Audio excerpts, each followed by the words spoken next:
Прв пат по 6 децении струшките вечери на поезијата го менуваат терминот на одржување. Наместо традиционално во август, 65-тото издание на најголемата светска поетска манифестација ќе започне на 24 јуни. Причината – помали трошоци, подобри услови за гостите, но и надеж за поголема публика. И не само тоа, датумот има силна символика. Токму дента се слави еден, би рекол, екстремно битен јубилеј за нас, бидејќи дента се навршува точно 165 години од објавувањето на зборникот на Бларачета Миладиновци. И мислам дека еден таков јубилеј не можеме на подобар начин да го чествуваме, освен со почнување на манифестација која што впрочем и е отпочната во нивна чест.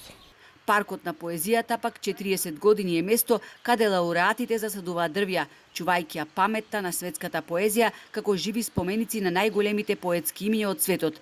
Струшките вечери на поезијата повеќе од 6 децении се амбасадор на културата не само на Струга, туку и на Македонија.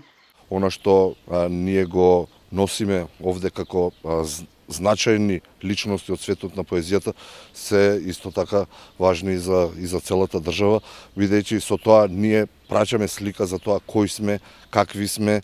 Меѓутоа, она што воодушевува е тоа што се случувало лауреати кои што првин ја добиле наградата на Струшки вечери на поезијата Златниот венец станале добитници на многу повисоки и попрестижни признанија, како што е и Нобеловата. Лауреат на 65-тото издание е холандската поетеса Анеке Брасинга. Инаку досега тројца македонски писатели го понели највисокото признание Златниот венец: Блаже Конески, Матеа Матевски и Влада Урошевиќ.